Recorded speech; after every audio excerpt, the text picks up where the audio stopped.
Chester Copperpot. Chester Copperpot. Don't you guys see? Don't you realize? He was a pro. He never made it this far. Look at how far we've come. We've got a chance. A chance at what, Mikey? Getting killed? Look, if we keep going, someone's really gonna get hurt. Maybe dead. Besides, we gotta get to the police. Maybe Chunk already got to the police. Maybe Chunk is dead. Don't say that. Never say that. Goonies never say die. I'm not a Goonie. I want to go home. I forgot. But still, don't you realize? The next time we see the sky, it'll be over another town. The next time you take a test, it'll be in some other school. Our parents, they want the best of stuff for us. But right now they gotta do what's right for them. 'Cause it's their time. Their time. Up there. Down here, it's our time. It's our time down here. That's all over the second we ride up Troy's bucket.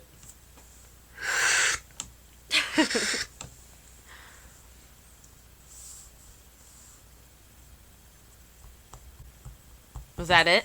That's it. Oh, okay. I didn't know the scene ended with the inhaler. But that is the Goonies. Yay! You know, I have an unpopular opinion. Don't you dare. I don't Uh-oh. know if I should say it. Oh, boy. Brian's already been controversial. nagging on me. Uh-oh. Do it! I don't like the Goonies. Oh my gosh. I've never liked the Goonies. Why? Why would you say that? I'm just telling the truth. I don't Why? like the Goonies. Why are you sticking a I don't dagger know. in my heart right now? I thought that, now it's been a while since I've seen it, but the lead kid, he was just too much. I Sean Astin? Yeah, like that. The character was too much. He has to be. He's the leader. He's the hero. But it was like, okay, come on. But I prefer overall the Sandlot. I prefer the Sandlot over the Goonies. Oh my gosh, dude. Yeah. What's the other movie with the little boys that's like Sandlot? Stand By Me? Stand By No. Me. Stand By Me. Yeah. Okay. Yeah. Which You one's say better? that? Wait, but you say that like they're very similar. They are not similar. It's a group of boys. They are both coming of age movies. Yes. But they couldn't be any further. You've got some boys that are playing innocent baseball, trying to get their baseball from the scary neighbor's yard, old man's yard, versus... There's more to it than that. Versus what? That is the general premise. Versus these four boys No. going to find a dead body in the woods. Oh Okay, my gosh. well then- You are thinking just on the surface. There's so much more subtext Well then, okay, then let's that. put next to it. Let's put understand. next to it then The Outsiders as well. Oh, that's completely different too. I think it's quite more similar than to Stand By Me. It fits more with Stand By Me, but it's nothing like The Sandlot. Goonies would be then. Sandlot and the Goonies, more lighthearted. Yeah, Sandlot and the Goonies. Okay, yeah. and then you have Stand By Me, and then you have The Outsiders. Yeah, that's what I'm saying. Yeah, Brian, I know that that's a very surface level way of explaining it, but that's why that's what makes it different. Yeah. No, they're the same thing. No. But they're good. They're great. Same thing. I'm all about them. They're classics now. They are classics. I can't believe. Very classic. Goonies has got everything you need. It's beautiful. It's a beautiful film. Hey, you know who's in the Goonies as well? Ke Huy Quan. Exactly. Yeah. And That's why I did that in honor. The token In honor. Asian. What the heck? Oh, That's what they did. That's what they did. No, they That's what they did. I don't know. Why? Oh No, my listen, gosh, Ileana, back then they man. didn't have token anything. Not in the Yeah. I don't It's like, what you get is what you get. I don't know. Everybody else was white. I'm just saying. Anyways, Why are we doing this? welcome back to yet another episode of Bump That, episode 95. Guys, it has been way too long. We are back in it. If you guys don't know who we are, we've got Brian in this corner. Slit shoes. We've got KT in this corner. Hey, you guys! That's like mom's favorite line in anything. And I'm Ileana, your host, and we are siblings who have a love for all things nerdy, video games, TV shows, TV shows, movies, anything of the sort, and decided to talk about it on the internet with all of you people, and here you are listening. So, welcome! We've got a little bit of a more laid-back show for you guys tonight, because there wasn't a whole lot of news over break. We've taken 3 weeks off to spend time with our families, to enjoy the holidays, all that nonsense, and it has just kind of been lackluster going into 2023. We're now in 2023 and there's just not a whole lot. I think the only thing that's happened recently is the Golden Globes. We have Avatar 2 box office numbers, and that's mostly it, I think. There's also the new Puss in Boots movie that came out that has just had raving reviews, and none of us have seen it yet, but maybe we'll bump that. It didn't do very well at the box office, though. It's been pretty average. But I heard from critics that it was great, so at least it's got that going for it. Advertisement. They didn't advertise it very well. That, and also the first Puss in Boots movie was not great. They had an ATLA commercial. Oh, they did? Pardon me. Yeah. But yeah. I blame the first one not being spectacular by any means. So people are like, Puss in Boots? What? And then... So 2004, bro. The Tim Allen... But, so, break happened. What happened during break, guys? What'd you do? But you guys been playing anything? I've been playing a lot of things, but I wanted to hear Brian first. Okay. Oh, well, I didn't play it, but I've been watching gameplay of Ragnarok, God of War Ragnarok. The game looks amazing, but like I was saying earlier, the gameplay itself, though, it's so repetitious. Is that a word? Repetitive? Repetitious, that it's just... I know they're like, oh, game of the year, but some of these games are just like...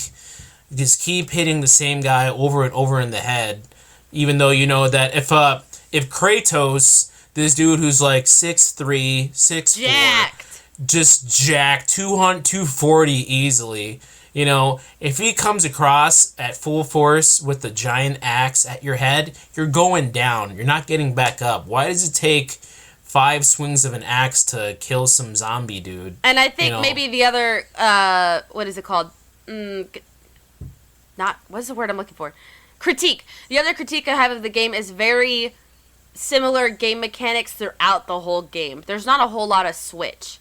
You know what I mean? Really? Where it seems like it's just a whole lot of same throughout the whole game. It is. It's so much of just, let's throw the axe to hit some object or shoot an arrow to hit some object far away. Right. Then it comes back, and now we can go on to the next thing. It's just, the gameplay looks amazing. The story is pretty good, but it's just repetitive. Yeah. And then one thing too, I don't like this in games.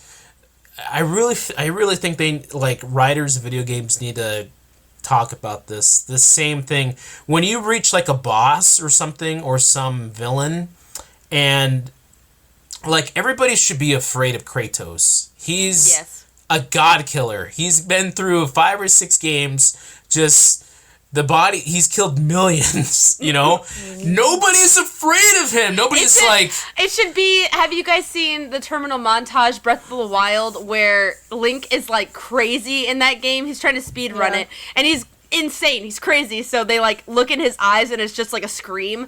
But then he's fighting Ganon at the very end of the game, and he's throwing all these weapons, and actually like Ganon's like climbing against the wall like afraid of Link, and it's like that's what it needs to be with Kratos. It's like, so Kratos is fighting some dude named Heimdall in the game. I'm not really going to spoil it. Just fighting some dude named Heimdall. And Heimdall is like all big and bad, like, whoa, you think you could come up in here and fight me? Whoa. Like, dude, this is Kratos. He killed his father. Zeus. He killed like all these gods or whatever. The dude is like bathed in blood. Don't be like, well, I'm Heimdall. Dude, you're a punk, man. Shut the heck up and get out of here, okay? That's you're pissing me off. That's right. The only thing, and I'm not saying that I agree with this, but the only thing that I could possibly think would give it a pass is that they're two different mythologies. Two different parts of the world. But it still carries. That's it. Because they even say, "Oh yeah, we've heard of you, Kratos. Your god, you know. Yeah, your reputation precedes you. Yes. Oh, well, you should know that I don't f around. So the lore is murder. there. It's integrated into the story, so it carried over. But like Brian's saying, they're kind of like, "Oh, you're not." It's kind of like if Darth Vader walked into the room, I wouldn't be like, "Whoa, Darth Vader!" Whoa. You know, I'd be like, "Yes, Lord Vader, Lord Vader, what do you desire?" You know, I just love. Hey, Lord Vader wants his eggs this way. You served over easy. Do not mess this up, man. I love any scene with Darth Vader where they're having like a conference or a meeting or something. They're all just sitting there, and the one guy is like, yeah, exactly. It's like it's so quiet. He's like, Lord Vader, your sorcery is so old-fashioned, you old witch. Vader's like, dude, I went into a school and killed children. Okay? Younglings. Why are you messing with... You think... Freaking Vader, man. Lord Vader, Lord of the Sith. Dude, get the heck out of here, bro. I don't know. It's just one of those things in games that I've been like, nobody's like... Yeah. No, I get it. You know... Mario, Slayer of Goombas. Oh my gosh. They should be like... I'll get the game eventually, and I'll play it through, and I'll give you my my take on it. It's interesting that you say that there's not a lot to flip through, like with weapons, or he just uses. No, that's. I'm saying that the game mechanics, the things that you do in game, are very much like the puzzles that you have to figure out are very similar throughout the whole game. Okay. Like there's not a whole lot of figuring out. There's still the skill tree, and you still can exchange your weapons and whatever. I just don't think it's as exciting as the first one either. So getting weapons in the first game was like, oh, heck yeah! They put this in there? Oh, snap! That weapon was awesome! You know, it was more exciting, but in this one, kind of like, oh, yeah, I get it. And then when you fight the same kinds of villains over and over, like, okay, I'm going to fight a troll, okay, then I'm going to fight this Helheim guy, and then I'm going to fight this animal, and the same, so... It's all the animation styles are going to be the same for each villain or monster that you kill. You know, so it's that was a downfall in the first game. They over at Santa Monica Studios, they got a lot of flack for not diversifying the lack of variety. Yeah, because it was literally like, okay, kill that troll. Kill that troll. Oh, that troll's a different color. It was like no, 100%. Yeah, 100%. So I agree with that. That's and it's the same in the second game, unfortunately. You know what? I mean, we might have to talk about this later on, but when they talk about like Game of the Year, and I see these games that get nominated, I'm just not impressed by Game of the Year. Speaking of which, they're all like. Nothing blows me away. I'm not like impressed by these games. Take my breath away. So for Christmas, I got Elden Ring, and whoa, what'd you think? Tell me about that. So first of all, it starts, of course, with a customer character personalization, and I usually play a guy in these kinds of games. Customer? I probably did. I think she did. Yeah. I think she customer said customer personalization. I was like, wait, you're trying to say custom? Like, custom character. Customize your character. Oh my gosh. I was like, we're gonna customize your customer experience. I'll play the Karen. Give me a mole on my back or on my chin. Oh, God. What the heck are you talking about? I'm short and I wear 40 rings on my fingers. Katie. I want that. Katie, I want please. that haircut that goes to the side that makes me look like a Pidgeotto. And it's very spiky in the back. It's quite short and it's blonde with brown highlights. Oh, don't please forget talk my about super Elden big Ring. Sunglasses. Oh, God. Call me Karen or call the manager. Whatever you like. my gosh. So, I'll Elden sue Ring, you. You start by customizing your character, and I usually play with these kinds of games. I usually play as a guy because they always screw up what girls look like. But Wesley was watching me. He's like, "You're not going to play as a girl?" They always make their faces look anorexic, kind of like they're sunken in. Well, Like, I'll take a picture and send it to you guys later. My gal, I tried to make her look kind of feminine, but she straight up looks like freaking a dude, like a freaking dude. It is so ugly. It's like Toph being played by a guy in Ember Island. Yeah, and it's like, why couldn't you make it, a little bit more nice to look at? There's like some old video where like you play as a woman character and then you get like the armor and all these guys get like full body armor and then the woman gets her armor and it's just like a one piece like two-piece deal. The whole stomach section is open and just covering the boobs and maybe some shoulder. Yeah, and then the lady's like, well, can I get the full armor? Yeah. Like, that armor has got the same shield capacity as the men's chest armor. And my stomach, my vital organs are open to everyone. Yeah. But a nipple lives. A nipple lived, though. Oh my gosh. So I started playing it, and I was getting the feel of it. I was understanding the mechanics and how the world works. It is hard. That game looked flipping hard. You were playing that stinking rabbit, like that I've mechanical rabbit thing, whatever that was, and I'm like, how are you supposed to win? Oh, yeah. That was ridiculous. So, I put it down for just a moment, so that I could also play Sparks of Hope. I started Sparks of Hope, and that's a fun game. That's Mario Rabbids. Yeah, Mario Rabbids, Sparks of Hope. That's fun. It's not, right off the bat, it's not quite as charming as the first one, but it's really pretty. It's very polished. Your first qualm with the game was the voice acting. I was just about to say that. I had to turn it off. Thankfully, there is an option where you can turn it off. I don't know why, but I actually prefer the make it more cartoony with the rabbits. But they actually gave like stupid voices to. They gave Beepo a voice, and it's like, yeah, we must go save the book. Stop talking! Yeah. I don't want to listen to you. Yeah, I'd rather you hear.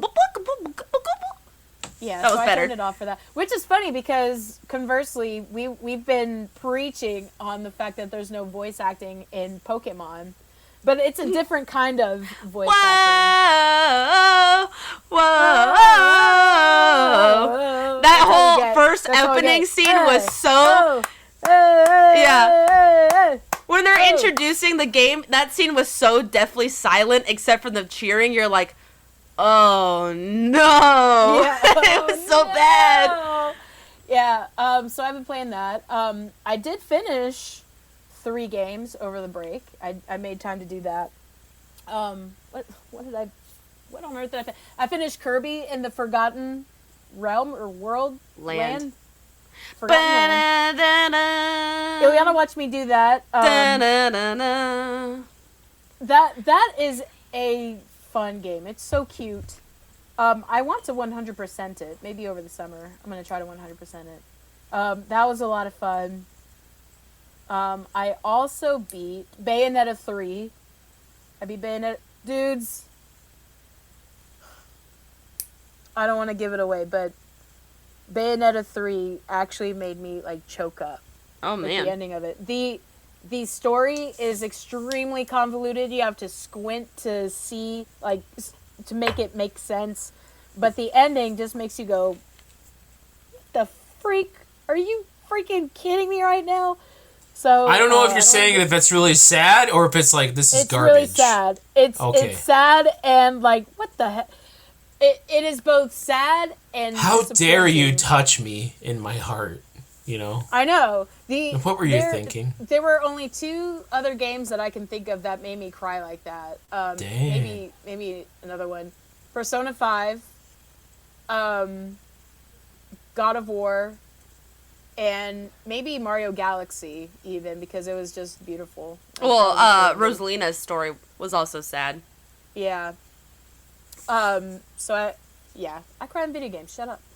And then there was one other game that I'm not thinking of right now that I beat.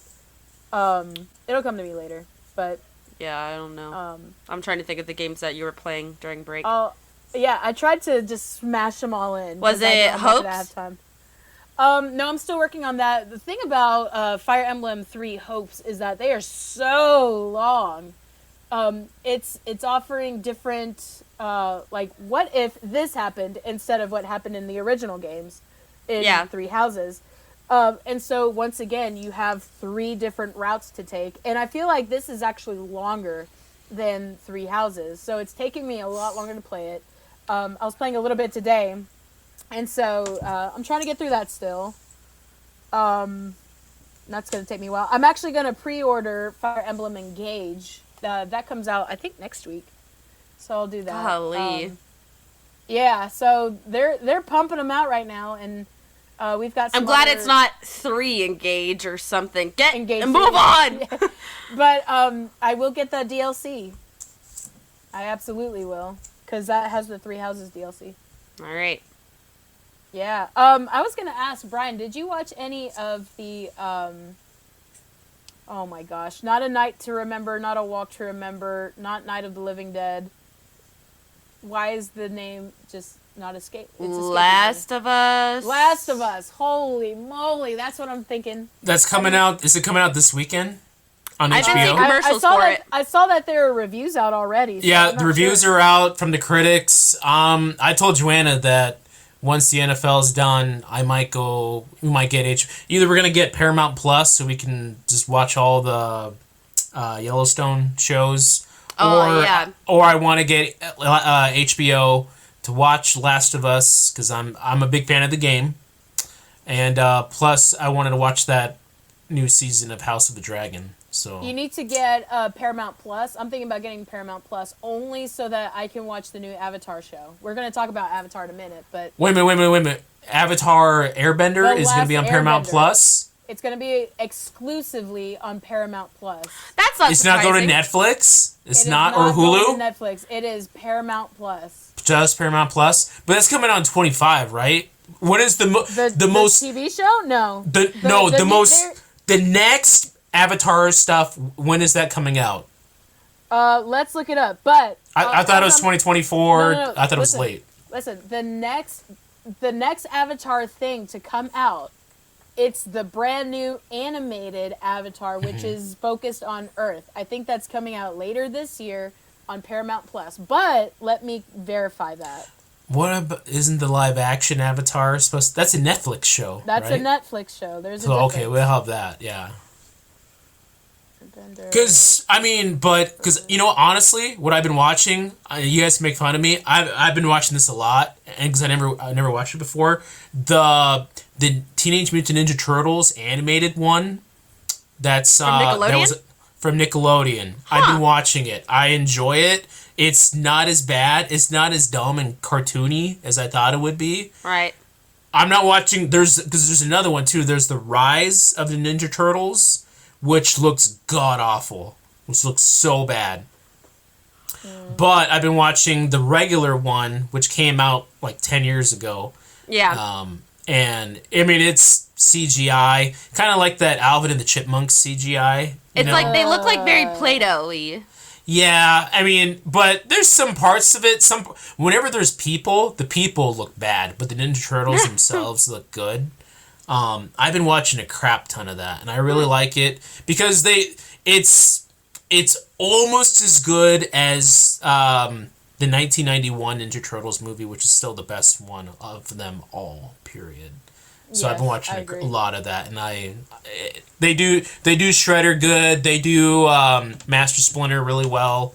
I like the characterization of Turtles. I'm just like, I can't believe I never really watched this, but I really like it actually. It's got decent action. I want season 2 of Invincible so badly. Yeah. I want it so badly. Yes. I think it's supposed to be summer because that's when Invincible season 1 was released, and that's when I watched it. That's a show I can just crunch in one day. Oh, it's so good! I want it now. And I think that show, that's one that they'll come out weekly which sucks. Yeah. So I might just wait till they all come out and then just blitz them, because it's the only way to watch that show. It was so, because like I remember we were watching it as episodes were coming out, and it was like, this is painful having to wait for the next episode. I mean, it's Avatar level of, I need to know what happens now. Friggin' J.K. Simmons. There's nothing that man can do. Because I was also watching Korra recently. We finished Avatar. We started Avatar again after finishing it, literally that day. We saw the finale of book 3, and we're like, let's start over. And we started over again that same day. Nice. But then the boys wanted to watch Korra, so we put Korra on. And I'm like, the only thing that's good about this show right now is the animation and Tenzin, because he's voiced by J.K. Simmons. Oh my gosh. So to clarify my statement, the adult Aang movie is releasing, as of right now, October 10th, 2025. Oh my gosh. 2023 is when we get the live action show, allegedly. Yes. And it looks like the next Avatar, which is going to be the Earth Avatar, is coming out sometime in 2025. So we've got some things being spread out. Those animated ones are going to take forever. Yeah. It's just... I hope they bring in that South Korean company again, the same one that's been doing all of the animation since book 3 of Avatar. I hope they bring back that same company, because it's solid, it works. They've done other TV shows, and it has that Avatar stamp of yes. You want that quality. Yes. You know. It looks great. They used it in Korra, and that's what saved the show, because the story sucked in most of it. So the animation at least was spot on. It looked wonderful. It stands the test of time. Wes and I have been watching Avatar as well, because he actually has been asking for it, which is unusual.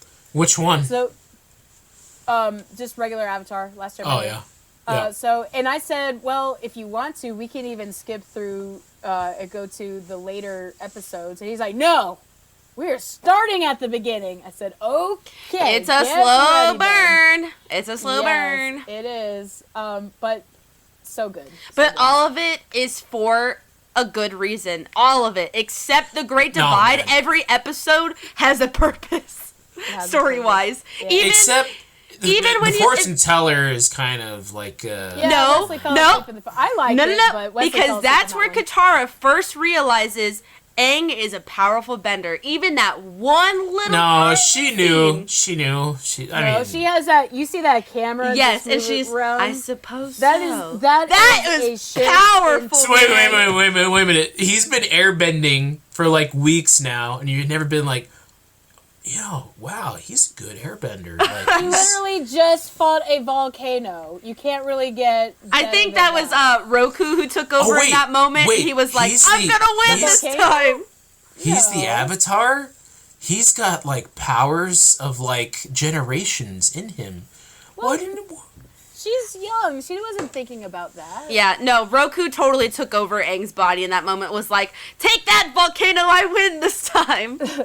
And she wasn't really thinking about love until she asked Aunt Wu about it. Yeah. And so it was on her mind. No, it's I mean, it is a throwaway episode, but it is a good one nonetheless. Siege of the North Part 1 and 2 is just pure. Wait, but hold your thoughts, because amazing. I mean, just look ahead on what we've got on the topic tonight. Okay, but we still have some other stuff, so let's. Yeah. Hang on, guys. Hey, we've been shooting the breeze. Well, I know. So, still speaking about Avatar, flip it to the different Avatar. Let's talk box office. Avatar 2. How did it do? It's doing good. Is it doing Top Gun good though? Top yeah, Gun it's beating Top Gun. No way. Yeah. Oh yeah. Heck yeah. Let's see. This comes from Yahoo about an hour ago.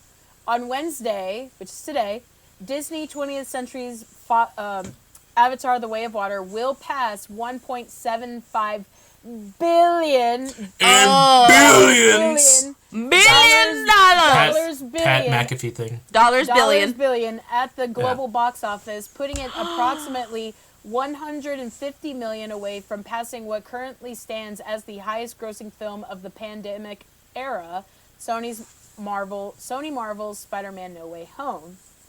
Huh. Yeah, And it so- beat Top Gun already, yes? Or Yeah. Oh, yeah. It's beat Top Gun. Wow. Yeah. That's insane. And it hasn't even, I mean, okay, I hear mixed reviews, truly.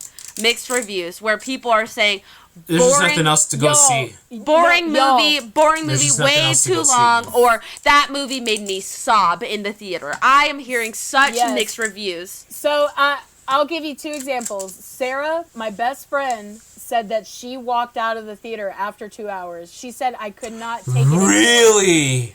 After 2 Why? hours of sitting After through 2 it. hours. Why? She could not take it anymore. She's Why like, would I'm you just so do done. that? You've already spent She 2 was just hours. sick of it. She was What's like, another another hour hour? of this, I can't stomach And it. the final hour is the best part of the movie. What the heck? But then on the complete flip side, shout out to Sydney Kimber. What up? She was like, y'all, I love this movie. It is gorgeous. I cried. I sobbed. She said So, yeah. her friend caught her crying like 4 times. She's like, did I even stop crying? Jeez. I'm like, Yeah. wow. I mean, totally different. I'm trying to think if I like Opinions. teared up at all in this movie. I didn't. I was more like, this is going to happen. Oh, there it is. It happened. It was like bingo. I could have brought a bingo card with like, okay, antagonist or protagonist talks with animal, but got it. He's also cast away and there's a misunderstanding. Got that one too. Yeah. The dad gets mad and puts a lot of pressure on the older son and the. Oh, just there it doesn't- is. There's an imbalance between the sons. Got it. Well, All right. there it is.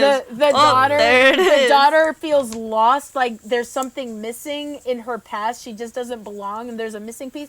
Got it. Yep. Yep. Dang. Dang, that sound when you say it like that, that sounds like every other James Cameron movie.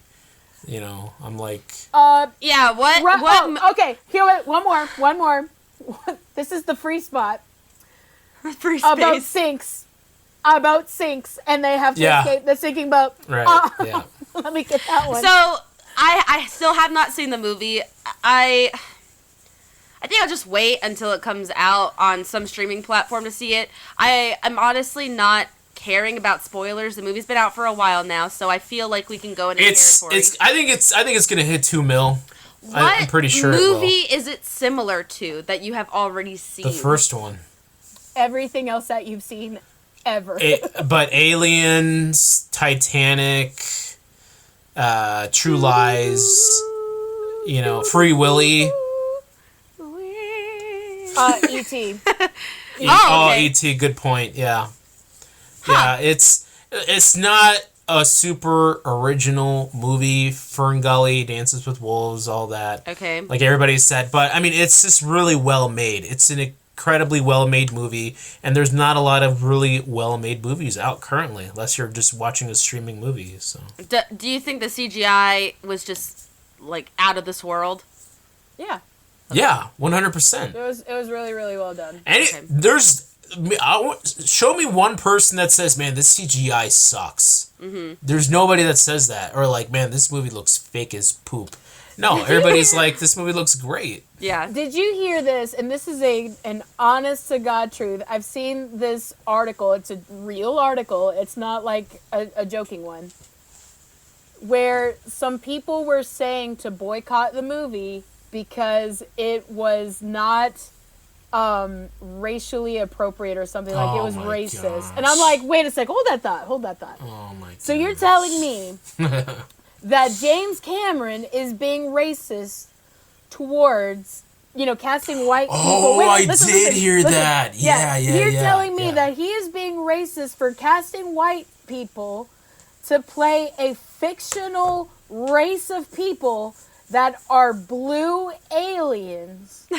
That is somehow racist? Y'all. That are like cat people at the same time with like tentacle hair. Like No, what? there's even some where like, well, so the Jake Sully Navi Natiri sect of the Navi, they need to be played by all black people because they live in the jungle, right? What? That alone is racist. Okay. That alone is racist. Okay, and then are they saying black people belong in the jungle? So that black people you need to get people of color to be the jungle people. And then the other Navi sect that live by the ocean, they need to be like Maori, Polynesian, No, Hawaiian. it's made You need to up. cast all. Never mind the Dominicans, the Jamaicans. Oh my gosh! I mean, the Haitians. Let's add French people in there. For so it's like sake. they're like, oh, why did you cast Kate Winslet? You know, 7-time Oscar winner, 7-time nominee, one of the greatest actresses of her generation. Why did you cast her? She holds the record now for holding her breath for like 7 minutes underwater. Oh my How dare gosh. you cast this woman to be playing, the chief of the water Navi tribe? Like, are an you kidding me? alien blue cat people tribe. Like, how Fictional. dare you? Fictional. How, I mean, Wow. Now, where do you get off? Who's you know? truly racist in that? Where they're saying black people need to play these characters. Right. Look in the mirror, my friend. You think you got a big R on your forehead. Like,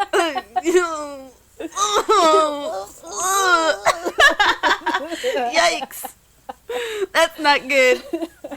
But anyways, I don't know when I'll see the movie. I'll just have to maybe wait until a streaming service. But I mean, I feel like I'm not going to be blown away by any means. I think mostly just by CGI, I'd be like, wow.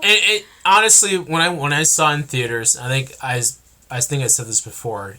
Literally, during like an hour and a half in, you can go and use the bathroom, take a leak or whatever. Fill up my popcorn. Fill up, get a refills and all that. Go back, you won't miss a thing. You know I finished Make that a phone popcorn call. bucket in the first 20 minutes of the film. Yeah, actually, Wesley You bought did! popcorn. No, well, Wesley bought popcorn, and before the trailers were done, he finished it all. Yes. Oh my god. Did he get a large? What the freak, man? He didn't buy a large, and I was like, what the freak, man? Dude, you should get a large. You need a large. know. Yeah, I watched it was Minions 2, Rise of Guru, and I finished my popcorn during the, trailers. I'm like, dang it. Like, if I go to the movie by myself, I'll get like a medium or a small, and usually I'll be done by like 30, 45 in. But for a movie like this, I remember we went and I was like, yeah, we're getting the jumbo because I need the jumbo. The jumbo With the, popcorn. I need an icy to go with that, man. Give no, me the white cherry. We've had this conversation. Don't be drinking freaking ices at the movie theater. Give me This an is icy, off, okay? I white don't do cherry Oh icy. my- No. And Joanna had raisinets, and they got all sipping. Oh, I like Raisinets. No, I usually get sour candies like gummies. Gummies. I like M&Ms, peanut M&Ms. No. Let me introduce you guys to the chocolate-covered cookie dough bites. Oh no, those No. are delicious. They're But I so can't good. do too many of them. I will never do cookie dough because cookie dough is the white trash of sweets. I'm serious. What? It's No, 100% listen. right. Have you ever had this combo? I was introduced to this in the 3rd grade. You take a handful of popcorn. You put 2 of those little rabbit pellet looking cookie dough bites. Put it while the popcorn is warm. Stick it in your Trash. mouth. It melts that chocolate right off of it, and the trash? oh, it's so you good. ain't even original. People throw their M&Ms. Oh, that's popcorn. good. Yeah, That's good. yeah, But and you it's just mix missing it the all cookie together. dough bite. I want both. Both. Both. I want the chocolate, I want the cookie dough, and I want the salty buttery popcorn. Yeah, you dunk. Now you throw- here's the other question. Do you guys get butter on your popcorn? No. Heck I no. don't. Wesley does. Yo, suck, no. I do. It's good. No. Do it! It makes me feel greasy. Put that oil on it. It's good. No. I love that crap, man. No. It's already man. so salty and bad for you. I can't. I'm like, yes. So I watched a TikTok where he calls himself the butter guy at his theater. He will scoop a couple. Oh yeah, I've seen that. He'll scoop a couple, popcorn, whatever, and he'll shake it, and then he'll butter. Then he'll shake it again, put more popcorn, more butter, shake it, and he does like layers of this. I'm like, where is this guy? He's a superhero. He does tricks with the bucket too. I'm like, I need this man at my local movie theater because I want every single ounce of popcorn in my bucket to be smothered in oil. You butter. are a freak. I am a skinny girl with fat tendencies, fat kid tendencies. See, So I'm pretty the much, complete opposite of that. Ileana has consumed so much butter that if you threw her down the street, she would just slide down to the end. No, I've always said that my blood is made of maple syrup. That it's just sugar. It's not even blood anymore. But anyways, Oh my gosh. so okay, that's Avatar. Now, we just had the Golden Globes happen. We're not going to stay too long on this, I think, because Brian said it was boring. But Katie did have some things. Katie did. That's a bug. Katie did have some things that she wanted to touch on. So, why don't we go ahead and get to that? So, some things that I thought was interesting. Best actor in a drama motion picture, Austin Butler for Elvis won. So, I'm like, yay. But we're going to come back to this because a lot That's of people impressive are saying, that kid won. That's impressive. I mean, have you seen the movie? Well, No. what other movies came out this telling you to see it. What other movies came out this year that were spectacular enough to nominate any other person? One word or two words, The Whale, with Brendan Fraser. But that's different. That's a different category. No, That's a different right category. here, I'm looking. Is that at the I nominees. thought that's the same category. That's the same category. I'm looking at it right here. What's the category Oh. again? Best actor? Actor in a drama motion picture. In fact, Hugh Jackman was nominated for The Sun, Brendan Fraser for The Whale, Bill Nighy. I can never pronounce his name. Nighy for Living, and Jeremy Pope for The Inspection. Now, the only other film that I've heard of is The Whale. Right. I haven't heard of any of those other movies. Brendan was supposed to win, but he didn't go to the thing. Yeah, we'll talk about that Okay. in a second. Yeah. Skipping ahead, actress in a drama motion picture, Kate Blanchett for Tar or Tayar. Wait, hold on a sec. I was confused because I thought that Austin Butler, since it's a musical, that would count as a musical, and they put Not a musicals drama. in the same category as like comedy. A lot of the time. Huh. Best actor in the comedy or slash Was it more musical. dramatic? Was it? Yes. Huh. Absolutely. Which one? Elvis. Elvis? Yeah. Yeah, they do that. Like See, Mulan. It I don't know, It wasn't a musical. It was a movie that had music in it. Oh, okay. Yeah, so it was Like, not- but I think they did that with like Joaquin Phoenix or something, where he did like Johnny Cash, and they were like, well, that counts as like a comedy. comedy No, not slash a musical. comedy. I don't know. To me, that movie would be considered a drama, not a musical. I want a Dolly Parton movie. Or like Hugh Jackman in Les Miserables or something. That would be a musical. Girlfriend, that's not So even that a would be musical. the That's a freaking that would be the opera. comedy slash. Yeah, when yeah. here's the difference. When somebody is on stage and is performing a song, there's music in the movie, sort of like Coco. It's not a musical. They do not stop in the middle of what they're doing To and sing a burst song. into song. Yeah, to sing a song. In a movie like Elvis, they are performing. Yeah, like It's Yeah. a It's biography. a story. Yeah, Yeah. it's a Well, biography. like- yeah. It's not even. He's it doesn't even performing. matter He's if it's a performing biography. songs. He's not he's not in the bathroom looking at a mirror and then is bursting out into song. He's Exactly. performing on a Exactly. stage singing a song. He's not singing his feelings for the audience. Yes. Right, exactly. Because that's like how Into the Woods is, where they're singing what they're doing. Like, I'm going to grandmother's house, going to Now- grandmother's house. Right. So now here's something interesting. Best drama motion picture. I'll tell you the nominees: The Fabelmans, Top Gun: Maverick, Avatar: Yeah. The Way of Water, Elvis, or Tar. Fableman's one. The Fablemans one, which I don't even I've never know even what heard that of it. is.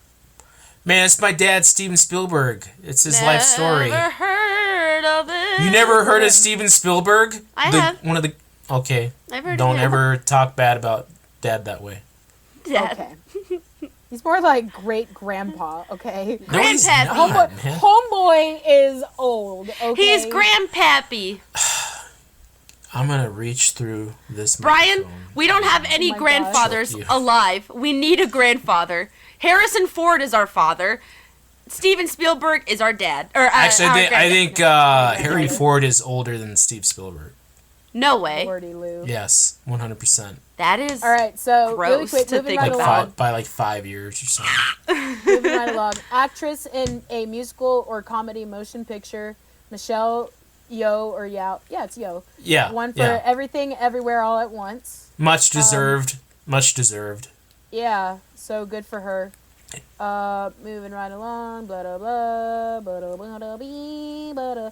Actor in a musical or comedy film goes to Colin Farrell. Ghost of Inertion. Yeah. Yeah. Yeah. Beat Much out deserved. Beat out Ralph Fiennes, finds Adam Driver, Diego Calva, and Daniel Craig. Hey, your girl Angela Bassett won Oh my Best Supporting gosh, dude. Actress. Queen Angela, excuse me, Queen Yeah. Angie. How dare you Queen Angie grovel at her Would- feet now? won Best Supporting Grovel. Actress in a Motion Picture for Black Panther. The Wakanda first Forever. MCU movie to win an acting award officially. Yeah, very good.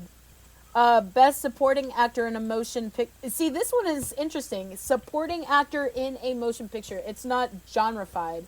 Is Ki Hui Kwan for Yes. Everything, Everywhere, All at Once. But deserving. Go see the freaking movie. Go Shout see out. this movie. He was shouting out Steve Spielberg, our dad / grandfather, and Temple of Doom. So Yeah. Guys, Dad / I've grandfather. been telling you for so long to go see this movie. I need to.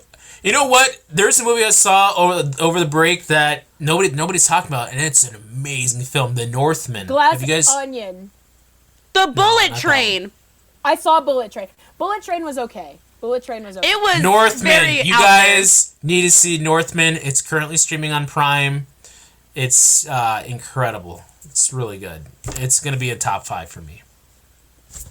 Wesley loved Bullet Train, and I liked there. It was but quite chaotic. It reminded me of a Tarantino film, which Yes. I very much love. I love Tarantino films. They're saying that one kid, Aaron Taylor Johnson, is gonna be the new Bond.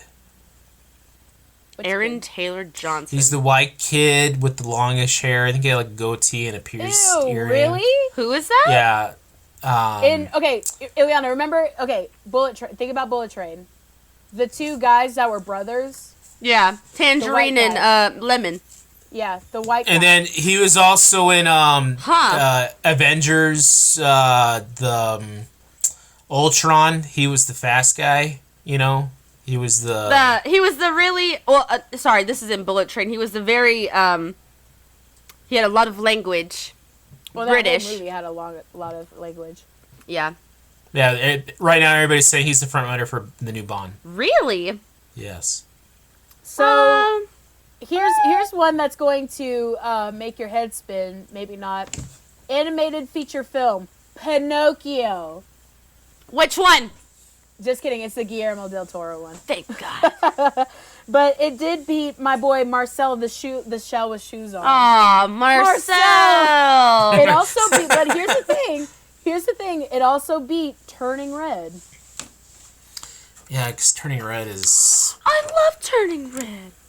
But That movie still makes me did not choke have a up. chance. It did not. That have a movie still makes me choke up when I watch it because I'm like, that relationship is just so different.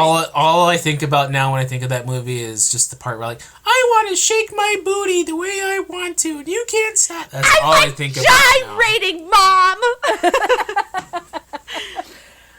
No,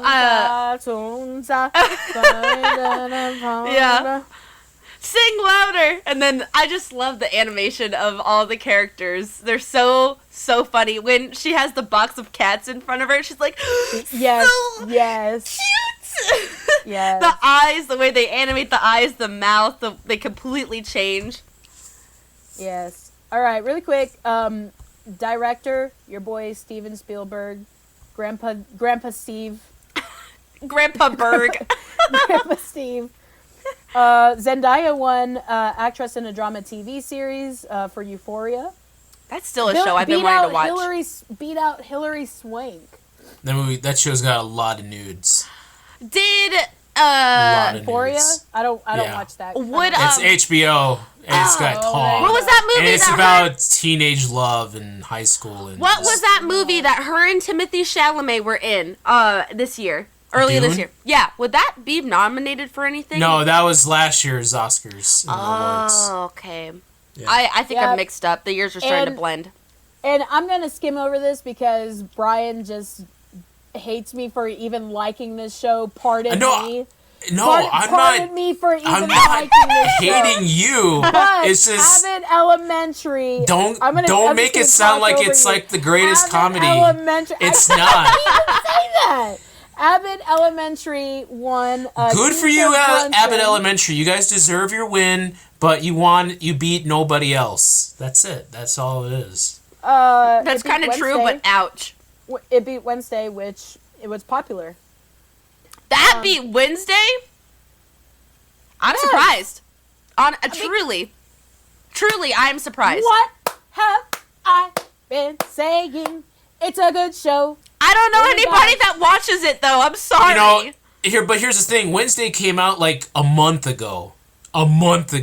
So Abbott Elementary's been out for like... It came out at the very end of November.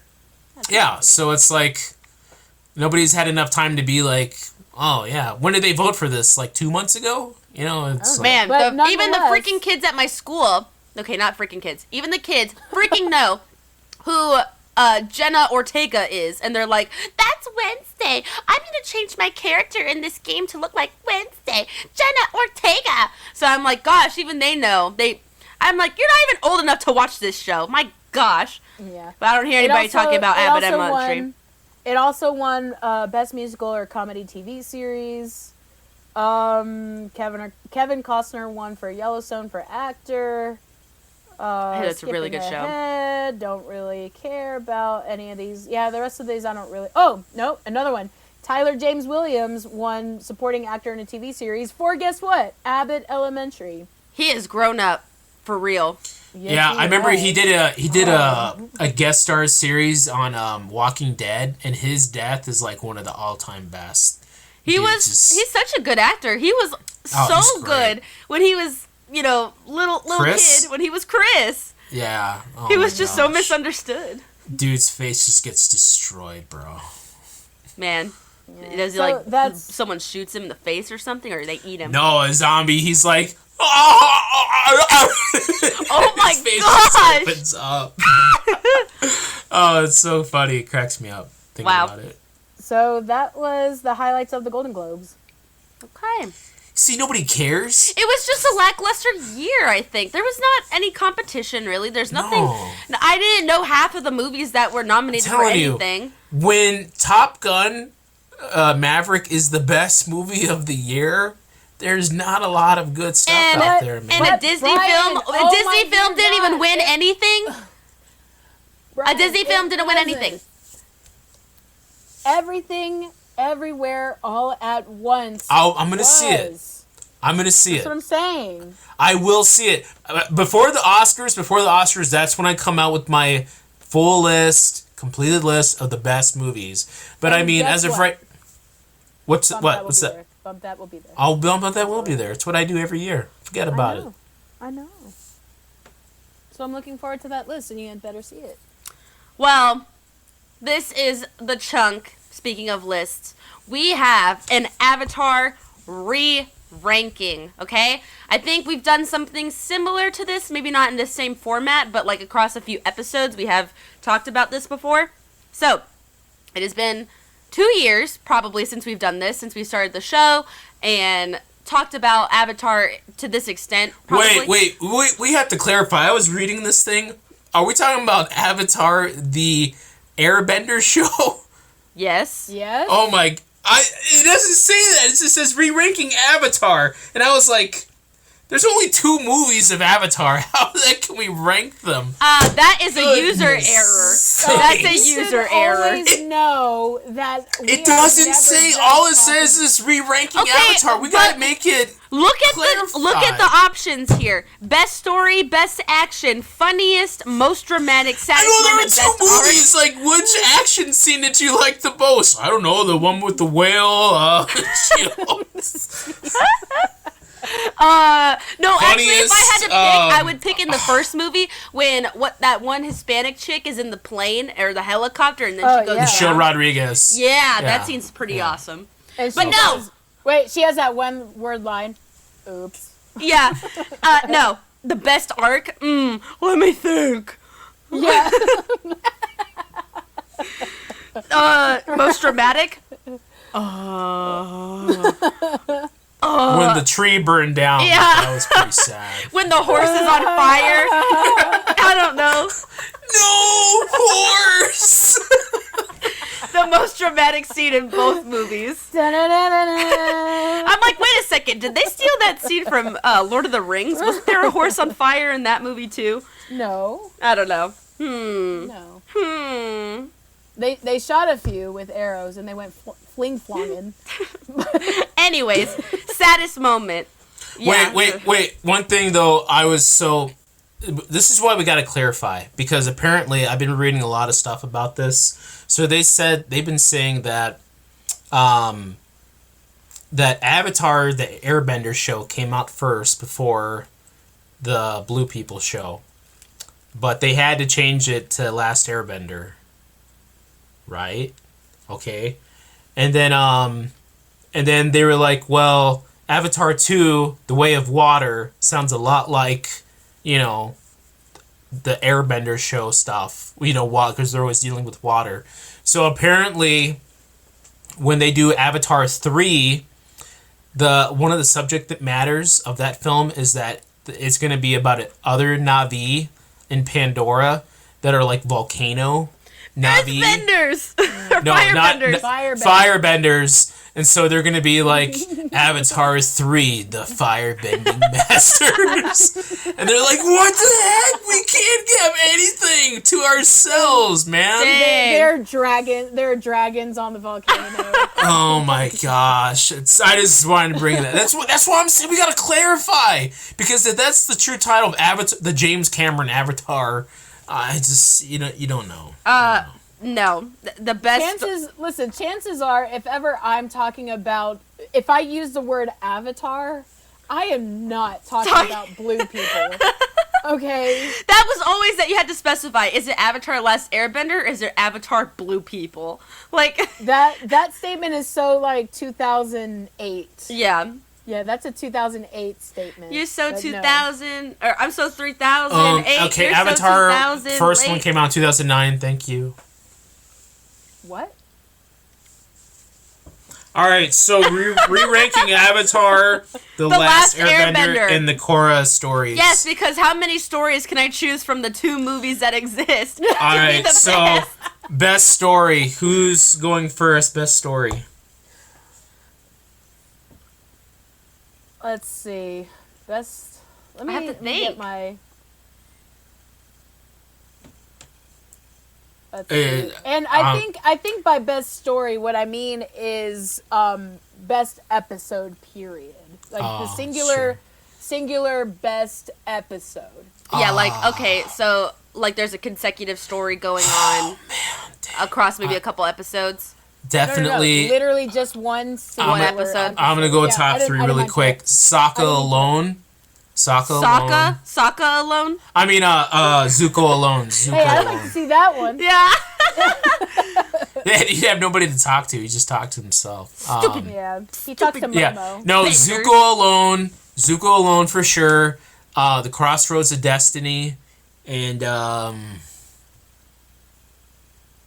which part? Part 2. Oh man, that battle. Yeah. I just got chills, literally. Not because of the York peppermint patty that I'm eating. It's because of the show. Oh my gosh. Dang, I don't know. But those are my top two for sure, maybe.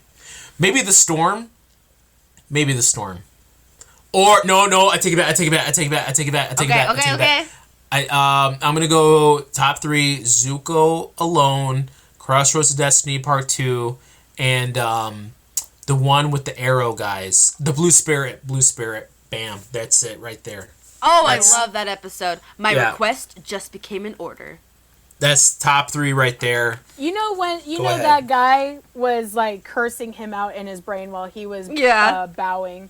All right, so let me write these down because I've got to remember. So Brian's picks. Go for it again. Remind me. I'm gonna go Zuko Alone in season 2. Then also in season 2, the season finale, Crossroads of Destiny Part 2, and then the season 1 banger, the Blue Spirit. That one's so good. So I mean, it's just the most amazing. My friends need those frogs. Yeah, and then Momo's like. Yeah. And it's just hilarious. All right, Ileana, what are your picks, Ileana? Okay, I think I'm gonna go with actually the Siege of the North Part 2. Oh, just because when I was a kid watching this come out, okay, I had been watching Avatar since the start, and we're finally there. We're finally there. 1, you have Princess Yue giving up her life to save the koi fish. 2, you have Zhao and Zuko fighting head to head, and you know you almost are rooting for Zuko, even though he's been the bad guy the whole season. But you hate Zhao more. Zhao freaking drowns to the whatever Aang does, the blue water spirit thing. And then now we have the moon again. And then when I was a kid and they show the last like few seconds and you see Azula for the first time, you're like, spit. Yeah. Wow, this is gonna be good season 2. And it leaves you right there, and you have to wait until the next year to see it. I was like, I'm itching for more. Wasn't like Oza? He's like, Iroh's a traitor, and your brother's a failure. Yes. I have a task for you. Yeah, I have a task. Yes. Oh. It's so good. So you knew, like, the way she smiled and everything, and you saw her in the Blue Spirit, but you didn't know it was her yet when she smiled when Zuko got burned. No, that's in the Storm episode. Oh, I'm sorry, the Storm. Yeah. Yeah, which is another. That's my top number 4. So I'm gonna pick Siege of the North Part 2. Dang. Story. Maybe.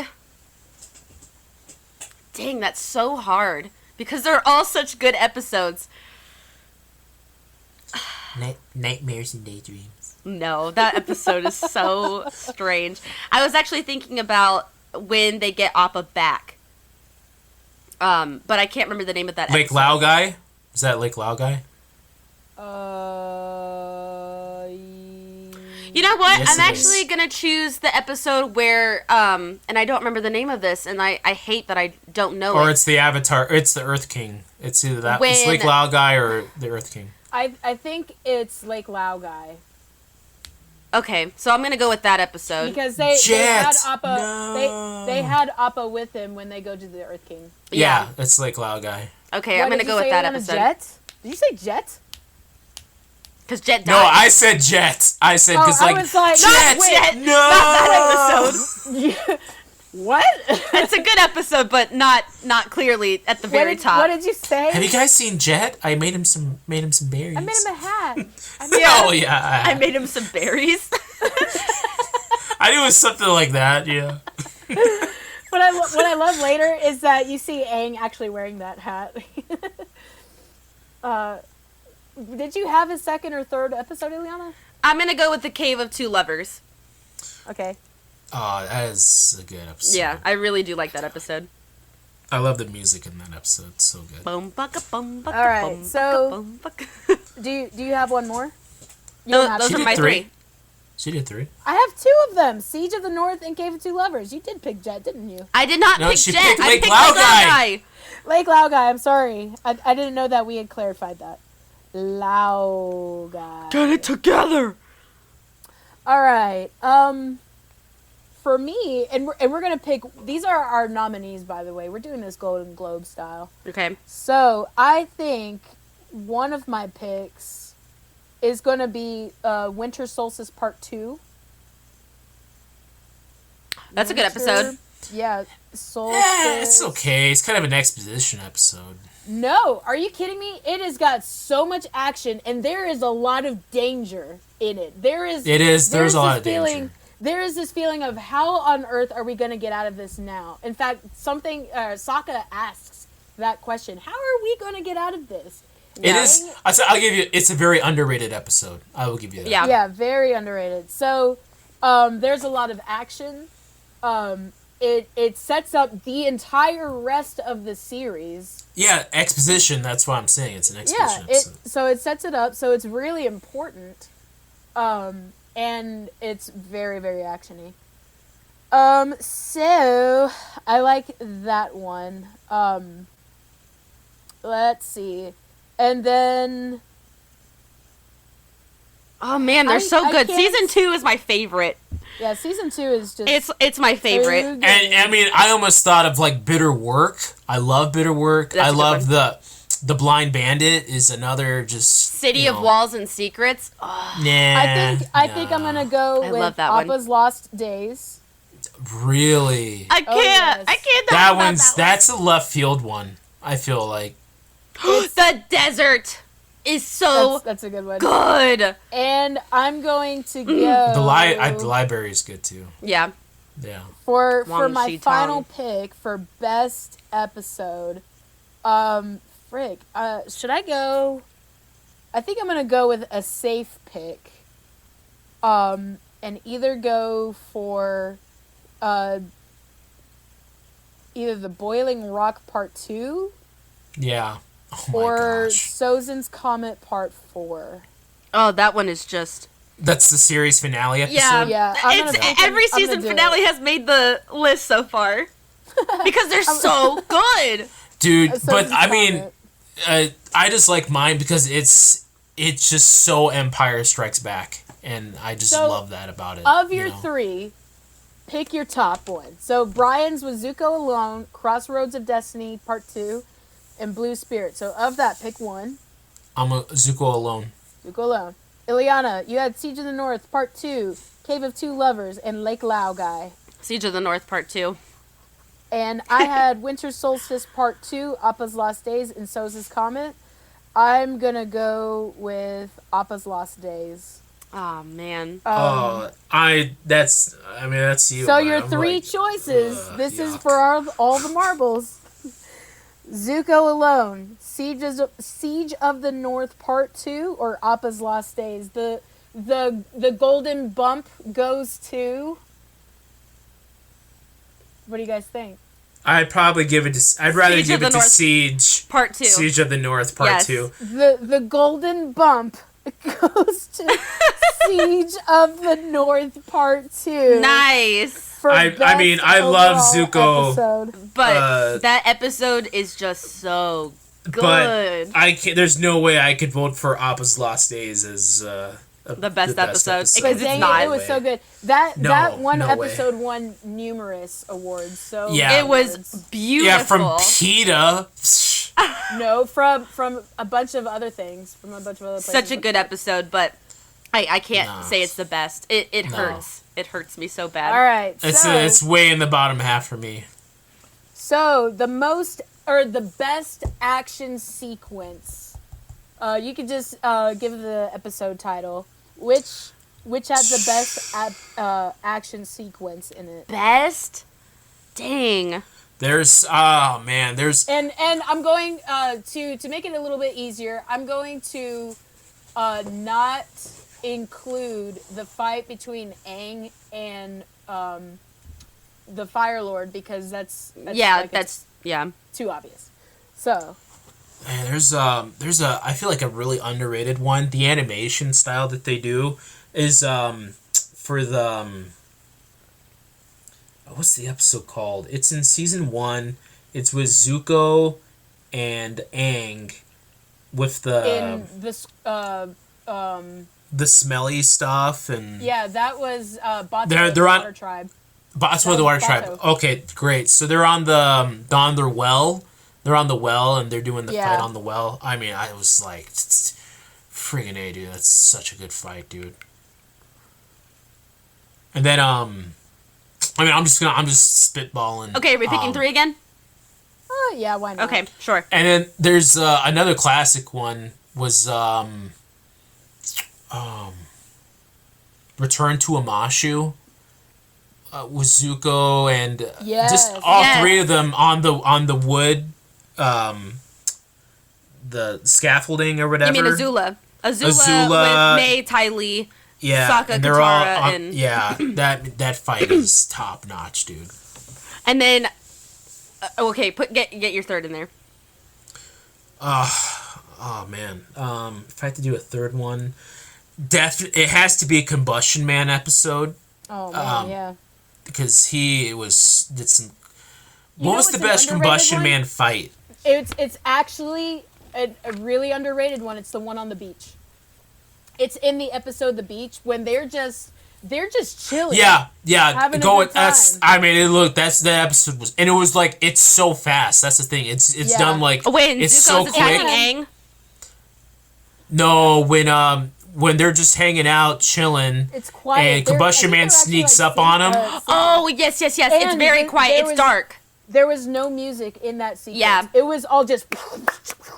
And it's like it's done like 1 minute, and then they're like flying away, and it's just. I mean, it's like they and they're like, who was that guy? And that's all they say. Yeah. I mean, there's so many, but I'll just go for time's sake. I'll just go with those 3 for now. All right, Ileana, what are your picks? So I've got Crossroads of Destiny Part 2. Yes. Because that is great. Oh my gosh. So Sokka's master when he's fighting his master. Oh. Yes. And then I had another one and now I lost it. Give it to your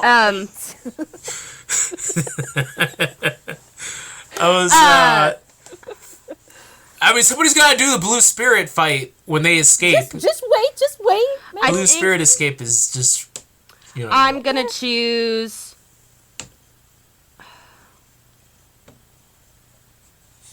I'm going to choose the chase when Aang is fighting Azula.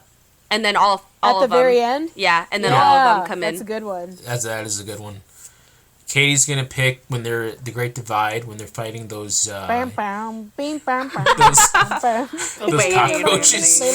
Cockroaches. They're canyon crawlers. You know nothing. That's what they are. They're looking for the food. It's what they are. They sound like. All right, no. Actually, I'm not gonna pick any episode from season 3, not because they're not good or anything, but I just like these ones. The Blue Spirit, that last sequence with Zuko and Aang working together to escape. Oh my gosh. Yes. Flawless. Here's oh my gosh. Here's an underrated one that I really like the art style of, and I like how it's very much like Crouching Tiger, Hidden Dragon. It's the episode Jet. When Jet is fighting Aang, and they're just going through the trees, and they're just swinging. And if you like pay attention to the art style, it's beautiful to watch. Mm-hmm. Like just the scenery. It's like and fall the way that time. Yeah. Yeah, and the way that they're just crawling through the trees and swinging, it's just like the sequences are just chef's kiss. But I think my favorite, I've got to give it to the Blind Bandit. Oh no! I thought you were gonna go Boiling Rock Part 2. No. Nobody said Boiling Rock Part 2. Riot! Yeah. He didn't even say it twice. He just says, "Hey, Riot!" And they're all like, No, but when they're on the cable car doing the fight on there, like yes, that is like pure stylized kung fu action sequences. That I mean, that's bread and butter. You know, you can't get more iconic than Toph taking out all these big, strong. Yes, No, while for her reals. father is watching. biting his nails, about to pee his pants, man. Everybody that's else a good is off to pick. the side. Because, I mean, it just shows you what a master Toph is. That, Yeah. I mean, Yeah. like, she is the greatest earthbender of all time. Nobody can mess with her, you know. And Boomy tried to take that title. Yeah, he failed. Another underrated one that's not on my list, but it is underrated, is the Earth King episode at the very beginning. It's the very beginning of the episode, and they're like, "Yeah, let's just go," and they just take out this entire army of Earthbenders that are supposed to be guarding the king. Oh, And all the they can say is, generals. Sorry. Yeah. Yes. Sorry. Oh, yeah. Yeah. They're just like taking Yeah. them out. We're just trying to see get the Earth King. Yeah. Why are we there? So Bosco likes him. yes. Yeah. So Bosco seems to like them. of your three, pick one. Brian, you had Bato of the Water Tribe when they're on the well. Return to Omashu when they're on that scaffolding. And the beach, the scene with Combustion Man. Oh, man. I'm going to... You know what? You know, I'm going to go return to Amashu. You have all those great fighters. Yeah. Azula. Hi, everybody. You have this. You have the See ya 6 later. characters. As much as I love Combustion Man, I think It introduced us to the 3 main girls of the story Yeah. and their fighting styles, and I think it's awesome that they showcase it like that. They were. I mean, I feel so bad because I feel like May and Tylee got so underused fight scenes wise. Yes. And I wanted to see more of them. And it also shows that May is so like, whatever. When she's like, keep my brother. Yeah. Like, We're trading a whatever. 2-year-old for a king, an earthbending king. the deal's off. Yeah. See you all later. All right, Ileana, you picked Crossroads of Destiny, Sokka's Master, and The Chase. I gotta pick Crossroads of Destiny Part 2. Yeah. Okay. You have It to. is so good. Oh Watching my Katara gosh. do her little thingamajiggy, watching Zuko's just, he's like completely not even there anymore, and then Azula just, that last lightning bolt to Aang during his little chakra closing thing. She almost killed the Avatar for good. There was a lot of desperation. Yes. No, I think So he was everybody dead. desperate. He was dead. He did die. Yeah. Yeah, And he he says, was over. She killed He's him. like, yeah. I didn't just pass out. It was worse than that. Yeah. I'm gonna go with the Blind Bandit. Yeah, that's good. Such a I respect that. episodes. All right, so The golden bump goes to the Golden Bumpy. We'll call it the golden bumpy. It makes me think Yeah, of the because- golden Korok that you because, receive you know- after collecting Yeah. all 900 of them. yeah. Because a bump is also like a connotation for drugs too. So Yeah. So Okay, so bumpy, the golden bumpy. the Golden Bumpy. It's like a bump. it's a Dundee award. Yeah, the Dudley. Yeah, It's a bumpy award. the Bumpies. Okay. All right. So, who is receiving the Golden My Bumpy vote- for best my action vote- sequence? is gonna go to Blind Bandit. Really? Yeah, I'm gonna go Blind Bandit. I'm going Crossroads. It's mastery of the art form. of Katie, you're martial the arts. tiebreaker. I'm gonna go with Blind Bandit Yeah. as well. Wow. So the Golden Bumpy for best action sequence goes to the Blind Bandit. Literally, they say she's the greatest earthbender we've ever seen. Yeah. Yes. Amazing. Okay. All right. So now we've got. funniest scene. Like you just pee your pants every time you see this mother freaking scene. It could be something stupid that you just like squeal over, or genuinely hilarious. I'm gonna laugh like you guys I'm are killing me. I'm gonna go with I don't know if I'm gonna go like with 3. I'll Okay, just throw you can this just one pick out one. there. Yeah. I'm just pick one, and I'm gonna pick this one because I don't think anybody's gonna pick it. I'm gonna go with Fufu Cuddly Poops. Yeah. Because nobody's gonna pick that one. And The tail, the wiggle, the. Yeah, and that one needs to be Fufu Cuddly Poops. Aang, Fufu Cuddly Poops. Yeah. Yep. Yes. Nobody's gonna pick that. I want to pick it. I'm gonna Delicious. pick the desert where it's a giant mushroom. Maybe That's it's great. friendly. Friendly mushroom. Mushy giant friend. Okay, so I actually was going to pick one from that same episode. Drink cactus juice. It'll quit you. Wait a minute. Nobody's going to do the one I'm thinking of? Wait, Nightmares and Daydreams? Saying, yes, that's the one. Yeah. That was what I was going to pick, but then you said the desert. So I want to do something different. Okay. So you have to do Nightmares and Daydreams. Yeah. You have to do it. I can't, though. There's no other funnier episode. That one is so good. Let me just... Or is it Azula like, we will join together and destroy the whole world? Oh my god, that's no. Here it is. Yeah. You know what? That's my pick. So, careful, Chad. I gotta go. You can. Yeah, he's like, no. Hey, you look sharp. What is that quote? Careful, I have to look it up right now. You could puncture the whole of a Fire Nation. A Class B-52 Fire Nation Navy ship with that suit, leaving thousands to drown at sea. because it's so sharp. Yeah, that's what I'm gonna go. That's the beach episode. That's the beach. Welcome to Sandyland.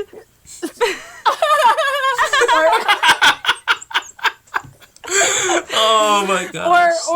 Or when Ty Lee tells a joke, she's like, just laugh at everything they say, and everybody just looks at her like, what the freak? What did Ty Lee say? Hey there, sugar cakes.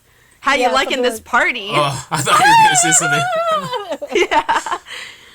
Oh my god. Okay, so. Dang. Wait, picks Ember Island players. Nah, I released a supersonic wave from my mouth when I screamed. There. No, but the funniest part, she's like, what? She's like, yeah.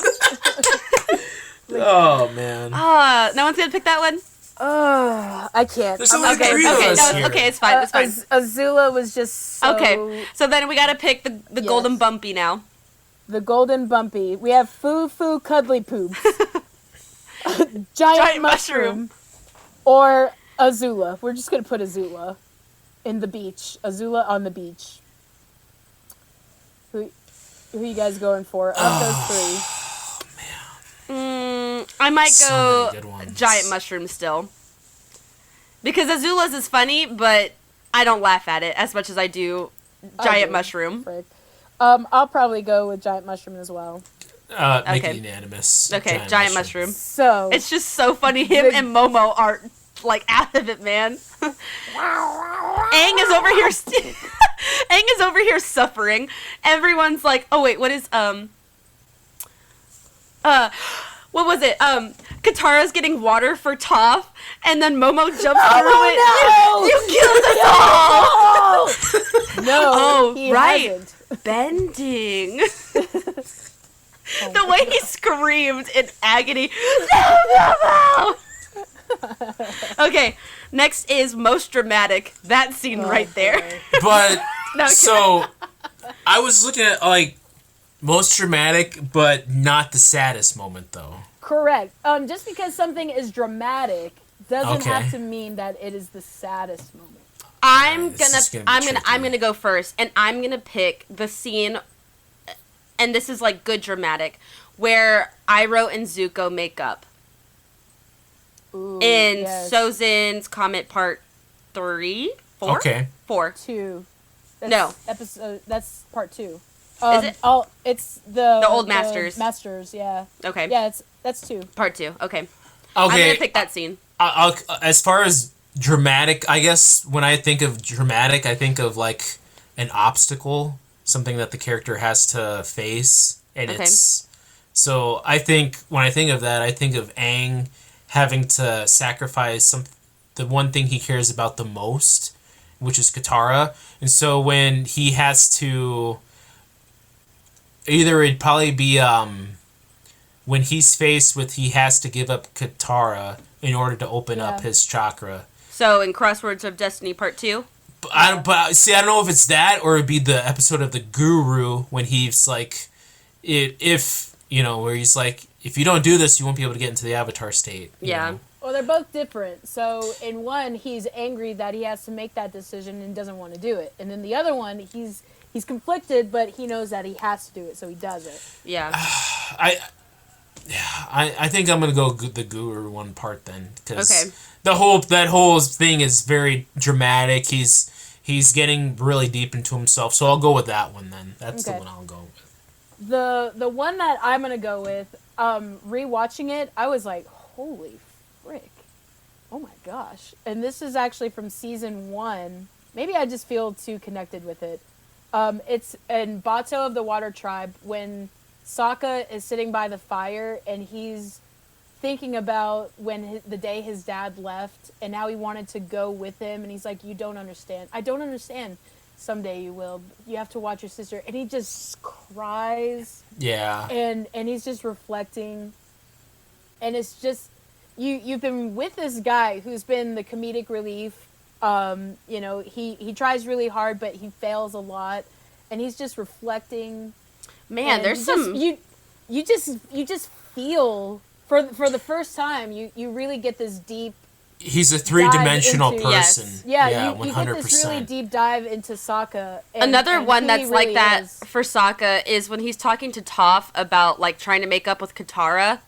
Toph and Katara in book 3, where he's like, whenever I picture my mom, like I can't remember, I see Katara, and like when he's being real like Wow. that was serious. Such good writing. Yeah.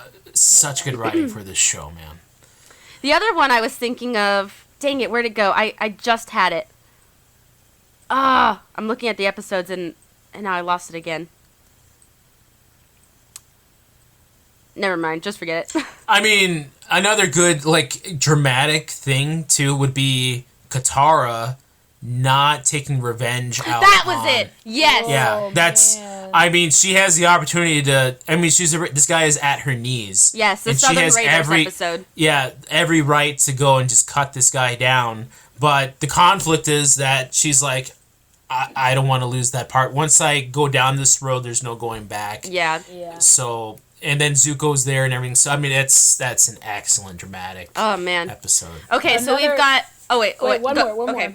Another one is, again, in season 1, when Aang finds Gyatso's body. Oh, yes. Oh, dang. And But is that more sad or, you know... I think it's not really sad. He does cry, but it's not like, oh my, I'm gonna cry. The audience doesn't cry with him. You Okay. see That's Sokka, fair. the way Sokka says, oh, man. Like, Yeah, also the it's just, weight like, in that. Heavy. Yeah. It's heavy. And so you know that this is serious. People have died. There are bodies everywhere. Yes. There are weapons, but they're all decayed. This is old. So we know a lot of time has passed since Aang has been around. It wasn't just, oh, yeah, maybe you've been away for 100 years. No, you've really been away for 100 years, and all your people are dead. And So- maybe and his possibly best friend because is you dead. abandoned them, you know, you Yeah, ran and away. so, you Yeah. know, realizing that, because, you know, the last thing he remembers is abandoning them. And the reason why, you know, he's where he is right now is because he abandoned his people. Yeah. So, I'm going to say, Monk Gyatso. Anything else? No. No, I think we're fine with what Yeah. we got. All right, so here are the nominees for most dramatic scene. Sozin's Comet 2, excuse me, when Iroh and Zuko are talking. They make up. Yeah, The Guru, when Aang is having to decide between love or his duty. Sokka in Bato of the Water Tribe, thinking about his dad and his past. Sokka again talking to Toph and talking about his mom and Katara. Katara not taking revenge when it could have been so easy, or discovering Monk Gyatso's body. That's a lot. I think I'm gonna cast my vote to Iroh and Zuko. Yeah, it's a really good one. Yeah, that's fair. I'll go with that one. Oh, it just gets me every time. Every Because time. he's like, I thought you would be upset with me. Or, you know. I Well, thought you would hate me for all time. Yeah. Zuko humbles himself like big Yes. time. You know, he knows that he's This a has been a piece of long crap and time coming. that this moment has led to this. All of the work that he's done horribly, that Iroh's been by his side the whole time. Iroh has never left his side, except during book 2, but that was also because he was going to prison. I think he still would have stayed with Zuko no matter what. It's the first time that Zuko's affirmed Iroh to his face, you're my dad. Yes. You're the one that's always been there for me no matter what. Yeah. You know, And I've never said that to you ever, but now here it is. And the immediate forgiveness from Iroh that is just almost biblical, that no matter what you do, you can always come back. Yeah. Yeah. So the golden bumpy for most dramatic scene Yay! goes to Sozin's comment to Iroh and Zuko scene. Yay! You guys better not steal my sad moment. I've been holding on to this one, bro. Saddest moment. You guys cannot even. Don't. No. Okay, well, Iroh. Go ahead and say yours. Go ahead and say yours. Iroh with his son. Remembering his son. The tales of Ba Sing Se. Yes. I mean, fight me on that one. I mean, it's very tragic. I'm gonna choose. Dang, that's hard. Honestly.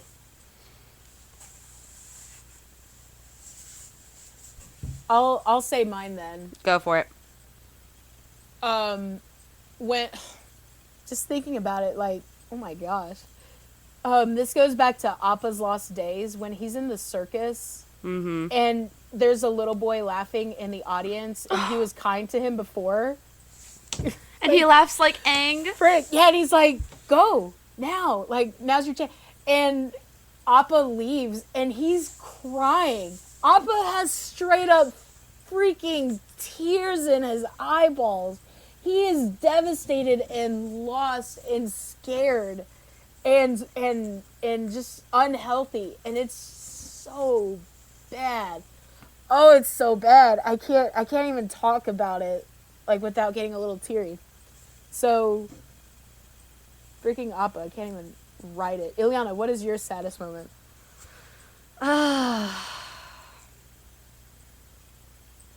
Man, I'm trying. I got another one I'll just throw out there.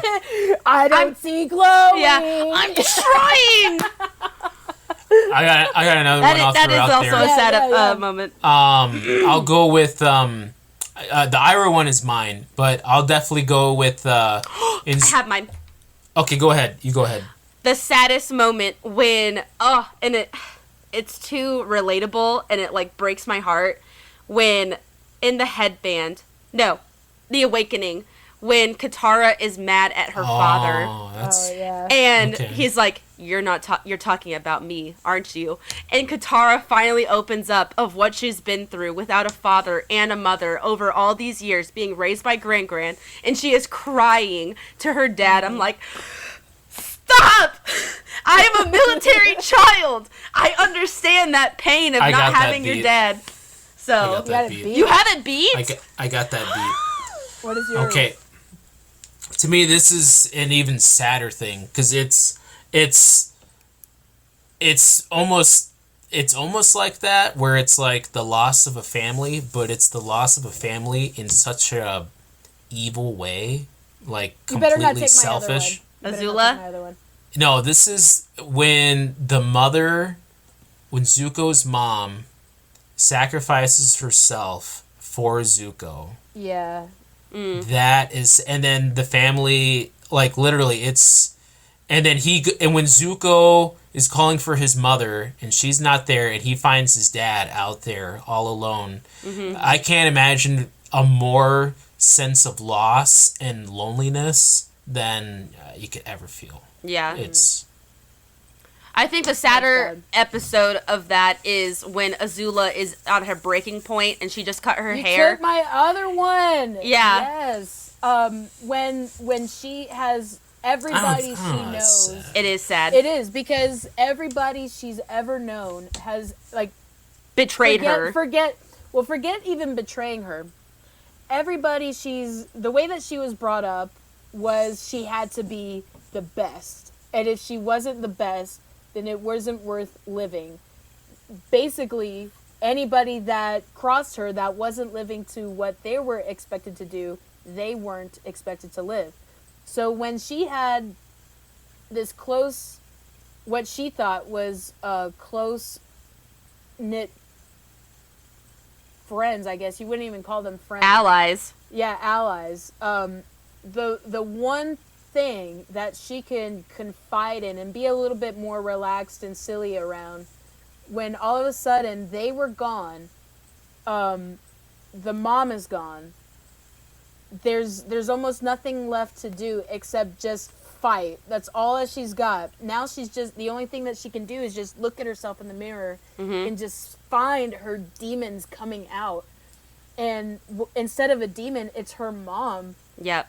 Finally, one person showing true compassion and love and just saying, no, regardless of what you've done, I still love you. Yeah. And even you fear me. No, she's Azula, not even talking I to love her real mom, so she knows, she believes that. Yeah. She believes it. It's in her heart. And so, but she doesn't want to believe it. So that's why she shatters the mirror. It's like she just can't take it. Yeah. She does not have the capacity. The mental capacity to handle it. I feel like I would put that more in the dramatic than sad. Yeah, Maybe I could but say that. It's Yeah. really sad. It's really sad. Okay, so then what are the ones that we've got?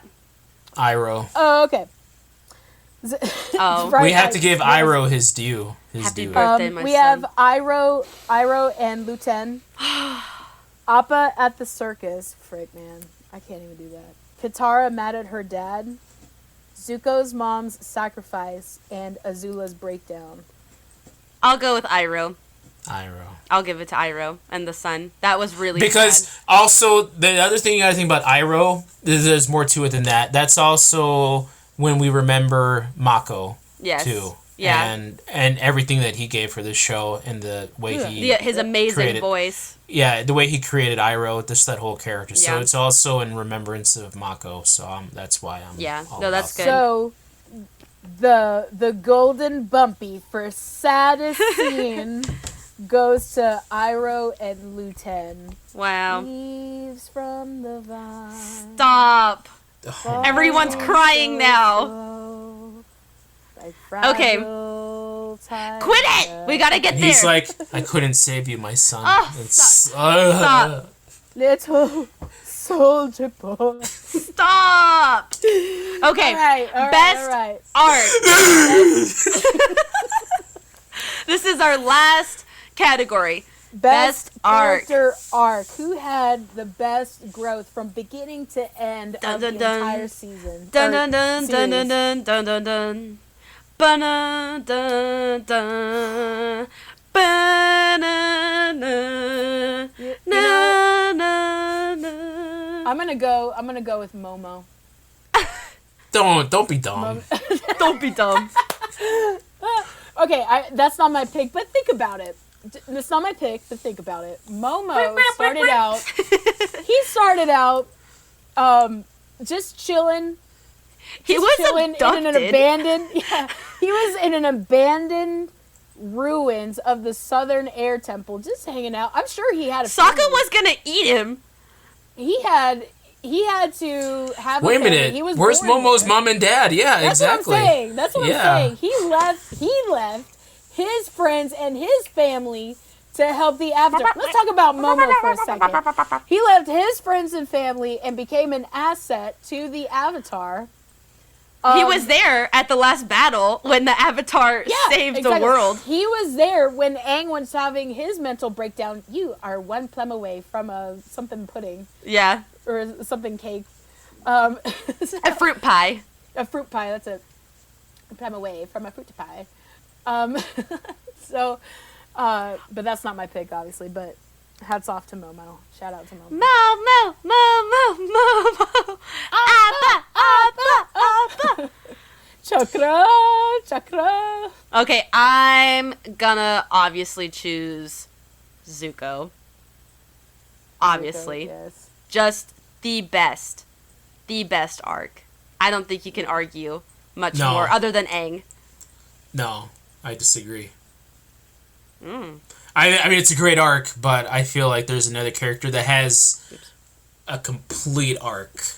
Okay. 100%. Well, who is it? I'm gonna go. If nobody's gonna do it, I'm gonna go Sokka. I think Sokka has the biggest, best arc of the whole story. I actually disagree because when it gets to the time of the what is it called? Not the solstice. The day of Black Sun. When they're about to go out and he's doing the mission review or whatever it's called, the speech. He's like totally failing. I'm like, what have you learned? And I mean, He's he does. a kid, and he's nervous. He's actually talking to grown adults. Yes, but I can defend that. okay. Okay.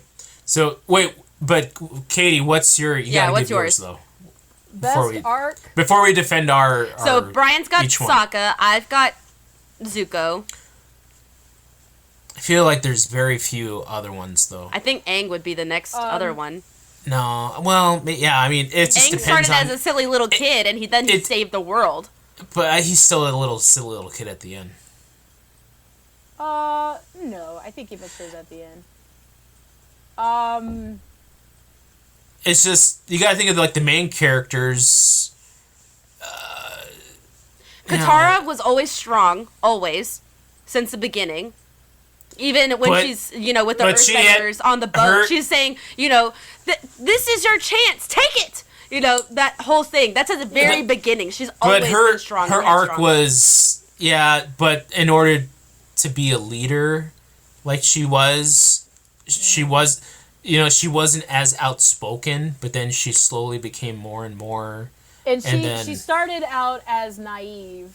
She was very naive, but then she, after traveling the world and experiencing things and watching people, she started to mature a little bit and wise up. She has an arc, but I feel like it's definitely not as well. Then, do you think the other one is considerable as the other ones? Do you think the other one could be Toph? No, I think Toph.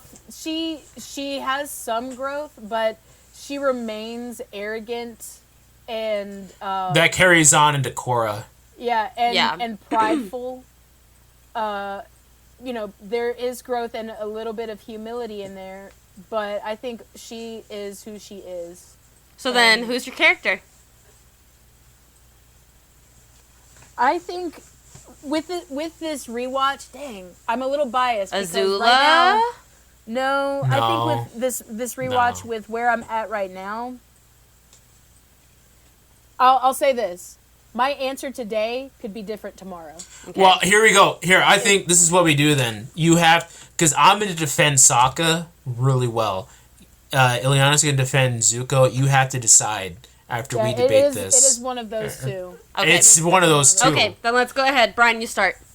Okay, so my reason for Sokka having the biggest arc. Sokka starts off as just a peasant who is all talk. He's all talk. He talks a big game. He's like, we got to defend everything. Water tribe. All this and that. But at the end of the day, misogynist too. Yeah, misogynist. But at the end of the day, he finds out super quick within a few episodes that he knows nothing. He knows jack poop. He's not that great. He's not that good. Seriously, it's only slowly he starts to realize that. Man, everybody's so amazing than me. It's not like when he gets to like Botto of the Water Tribe where he does that trial. He's like, well, now I'm a man, But this whole time he's like, oh yeah, I'm a man. I'm the only dude left in the Water Tribe. But everybody's like, well, everybody does all you do is just march around in your fake little snow tower, ordering the 6-year-old boys around. You don't even wash your own socks or whatever, so... I'm kind of a prince myself. Prince of what? Yeah, so... a lot of things.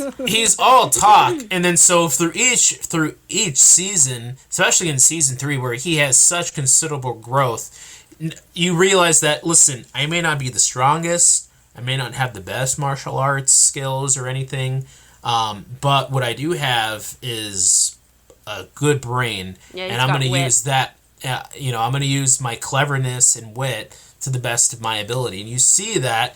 And then, he treats women is like they can't do anything. But then he's humbled. He's so humbled by Suki. Then he's like, well, you're an equal, and plus you're really cute. So that's the whole thing right there. But then by the end of season 3, he's gone through this whole ordeal where he's just like this punk kid talking all this crap, like 15 seconds left. 15 seconds in your argument. I can handle everything. But now all of a sudden he is the true leader of the group. He's telling everybody what to do. He's in charge. He has the game plan. All right, and he's taking responsibility for everyone. Okay. That's good. All right. The rebuttal. Team Zuko here. I'm gonna say Zuko here. that in the very beginning he was just driven the whole time. He is driven. That is his constant to different means, though. Okay, so at the beginning he is banished, freshly banished. He is driven to find the Avatar and bring him to his father so that he can be forgiven, he can have his honor restored. And then Blue Spirit happens and he lets Aang go. So you're wondering, what? Oh, maybe there's a little bit of good in Zuko. And then you keep going forward, and now we're back at the the Water Tribe, Northern Water Tribe, and it is just the same old Zuko wanting to steal Aang after all this time.